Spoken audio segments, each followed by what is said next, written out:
Hi, Jatin. First of all, thank you so much for taking time out and talking to our people, talking to the student community from here. Right. My first question to you is, what suggestions do you have for people who are currently thinking of applying in round one and starting their MBA in 2021? A lot of them are spending a lot of time thinking about COVID and the Corona situation. But for somebody who's going to start their MBA in a year from now, especially the international MBA applicants, what suggestions do you have for them? So for those particular people who are planning to start their MBA in 2021, I personally feel that there shouldn't be a problem, because the situation that we are in right now doesn't matter if we have a V-shape or a U-shape recovery for them. They would be in their MBA program then, right? And I'm very positive that when they graduate in 2023, we would be at a situation where we'd be recruiting a lot of good talent from the MBA schools.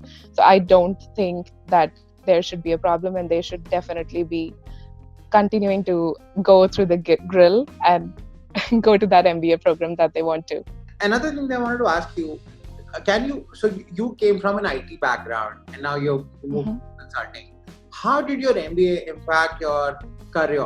What are some of how are your pre-MBA capabilities different from what you do right now, Salika? People would want to would love to hear that. It's a journey that I started when I was in IT. I knew that IT is amazing, but that wasn't for me. I didn't want to be in a silo working on something. I thought that I'm a people person and I would want to solve more of a strategic problem, or I have more of a strategic mindset. So that's how I initially decided that, okay, there is something else for me. And I started developing, or finding what do I want to do. And when I entered that MBA program, I still wasn't sure as to what to do. I saw this interesting marketing club and then consulting and a lot of more cool things. But when I started talking to people and when I started looking at what I actually want and where I would be a natural talent, I think then I decided that, okay, consulting is the one for me. And then I decided to see, or then I saw what things I need to become a good consultant.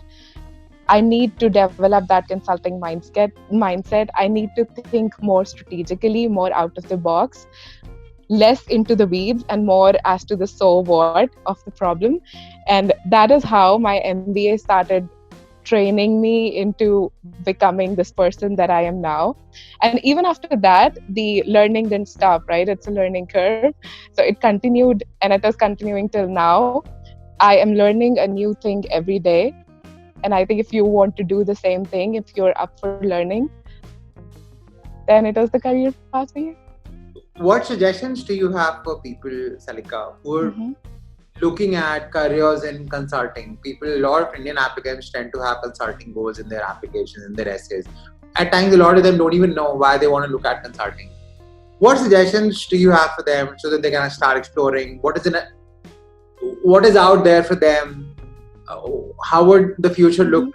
Anything that you want to say to them? So the number one thing would be that if you're not sure of what you want to do, or if you just say that you want to become a consultant, but you don't really know what consulting is versus how different this role is from a product manager or from any other role, I would suggest everybody to network. So reach out to the people that you know, reach out to the people so you have your target school mind, right? Reach out to the first years in those schools. Try to ask them a few questions. So those people are still transitioning. They have just been there. They have been through the first few months of their MBA. They have a lot more information that they have gathered in those first few months that might help you decide what you want. And that is just the first step of the journey. But networking would go a long, long way if you really want to become a consultant or in any other role, an MBA role, I would say.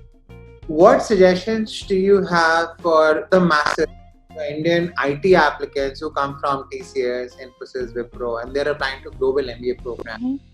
How can they differentiate themselves from the so-called IT pool? What do you recommend they do ahead of time? So I think, first of all, we should not take IT lightly. That means that, okay, this I have done this, but so have 1,000 other people. That's not the case, right? It is your story. It is something that you did. It is you who needs to be confident in what you did, right? The second part would be thinking a little out of your IT mindset and more of into the business mindset. So you did what you did, but why did you actually take that project? What impact did that project make on the overall business? So you need to think in the broader way. So you can be in your organization doing the same work that you do. However, just change your mindset and start thinking about the broader picture.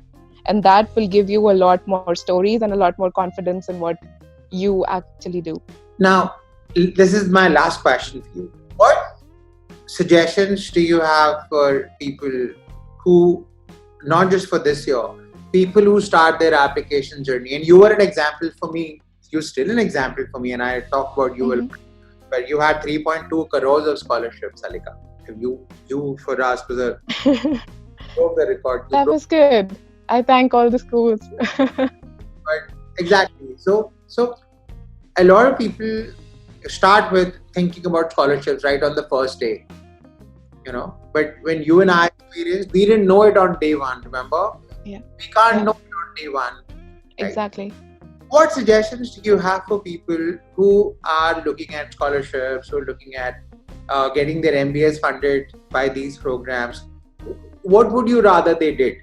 I think if you have a very strong profile and if you believe in what you did, and it's your profile wouldn't be strong by the numbers or by something really cool you did, it would be by yourself and you believing in what you did. If you do that, and if you find ways to portray your story in a way that it is convincible for the MBA schools to think that, okay, this person, we are ready to take a chance on this person because we see this person as a future business leader, because he or she has this quality, that quality. So you need to bring those qualities in your resume, in your stories, in your interviews, and you can do that by taking up a lot of additional responsibilities at work, taking additional volunteer responsibilities, extracurricular activities. Maybe you're good at sports, you did something really cool, or you want to help the society in some way. We would want to hear about that. And we would want your 100% true story. So it should be you who should be talking about yourself and be proud of it. And I think that is how you can convert and you can get an admit and you can get the scholarship that you're looking for by being your brilliant self.